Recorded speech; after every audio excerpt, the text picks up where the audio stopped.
Bienvenidos a Noticias Globovisión Salud, 30 minutos dedicados para el bienestar de toda la familia. Les saluda como siempre Daniela J. Salas en nombre de todo el equipo técnico y de producción que hace posible que este espacio llegue hasta sus hogares. Como siempre, en interpretación de lengua de señas, nuestro compañero Joshua Llanos. Nos salimos del estudio para tener este programa especial, la doctora María Graciela López, quien es infectólogo, expresidenta de la Sociedad Venezolana de Infectología. Un gusto que nos acompañe el día de hoy, doctora. Gracias, Daniela, el gusto es mío. Doctora, el día de hoy vamos a hablar de los virus circulantes. Hemos visto con mucha frecuencia en las últimas semanas personas de reposo debido a diferentes cuadros virales. Hablemos de ellos, cuáles son y por qué es tan importante estar atentos. Sí, fíjate que, bueno, desde el año pasado y digamos cíclicamente, circulan siempre virus respiratorios. El año pasado circuló, digamos, con mucha intensidad el virus de influenza B, después tuvimos el virus de influenza A y, digamos, desde la segunda, tercera semana de este año estamos viendo un aumento en los casos de la COVID-19, lo cual, digamos, se intercala la circulación de este virus con el virus de influenza A y prácticamente en los últimos 2 meses estamos viendo predominar en la circulación el virus de la COVID-19, el SARS-CoV-2. Y de allí lo felicito por este programa en relación a la prevención de virus circulantes. Siempre hablamos más de virus respiratorios, pero recordar que el dengue también está presente en nuestro medio y de ahí la importancia de la prevención. Claro, es que hemos visto diferentes cuadros. Desde dengue, que lo hemos visto también desde que comenzamos el año, ni siquiera las últimas semanas. Y también los respiratorios. Mayo normalmente ha sido históricamente para nuestro país un mes en donde, por ejemplo, los cuadros diarreicos son muy frecuentes. También vemos con mayor intensidad procesos de lluvia, pero tuvimos un año atípico, un año en el cual las lluvias no fueron, en algunos estados, en otros sí, el día de mayo, pero sí para junio. Y ahora en julio vemos también un comportamiento distinto. Lo que vamos también es ver cómo ha sido el comportamiento del primer semestre de este año 2024 y qué hemos aprendido de todos estos procesos, porque venimos de una pandemia que nos encerró, que nos mantuvo aislados, pero ahora como que relajamos. Dijimos, bueno, ya estamos vacunados y ya no hay casos graves de COVID. ¿Esto es verdad?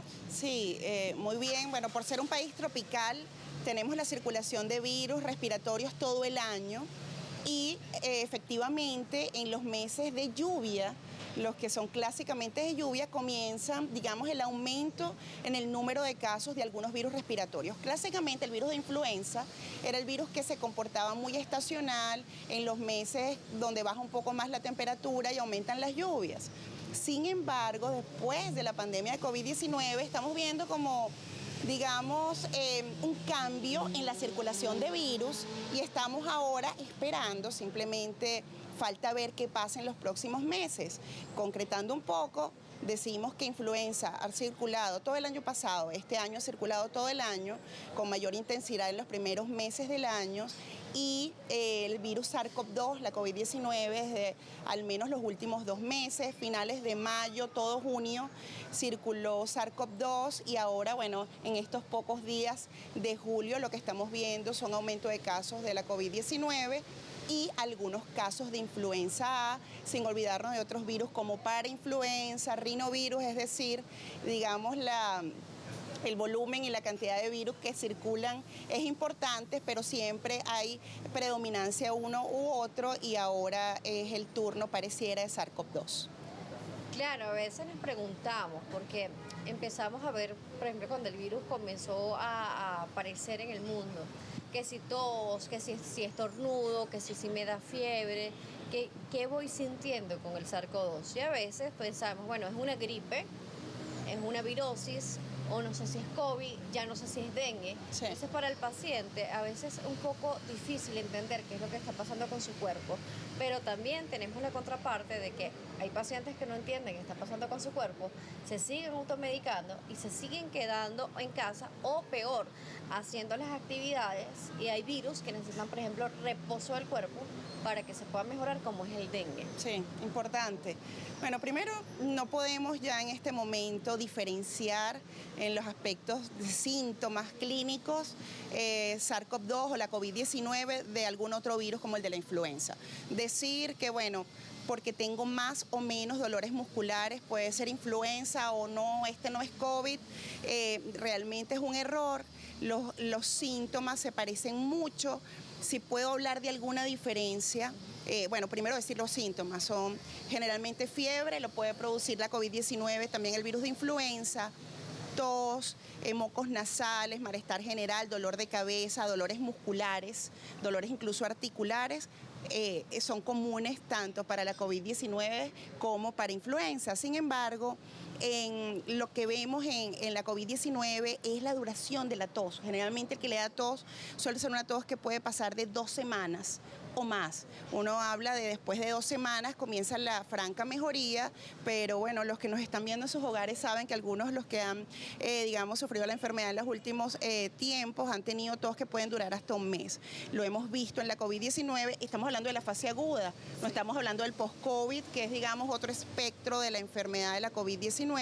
Y en relación a dengue, importante, generalmente lo que ocurre es mucho malestar general y fiebre. Los síntomas respiratorios no son comunes en dengue y allí comenzamos, si me permites, los temas preventivos y lo primero que tengo que decir es acudir al médico. La gente no puede pensar, bueno, tengo fiebre, esto es la gripe que está dando, déjame quedarme en casa. Claro. En una enfermedad como el dengue es importante la consulta precoz para las indicaciones apropiadas y evitar complicaciones. Claro que sí, doctora. Vamos a irnos a una pausa y sobre todo con uno de los síntomas cardinales que nos está hablando, que es la fiebre. Quiero ver este punto, si realmente algún paciente le puede dar uno de estos virus sin tener fiebre realmente. Por ejemplo, en mi caso, yo tuve dengue el año pasado y nunca tuve fiebre. Entonces vamos a ver si eso es un ABC o si realmente es como que una regla estándar de que si no tienes fiebre realmente no tienes el virus. Entonces la doctora María Graciela López nos sigue acompañando a regreso, expresidenta de la Sociedad Venezolana de Infectología, y nosotros los invitamos a ustedes a que participen en redes, @salud_gb, @DanielaJSalas. Volvemos.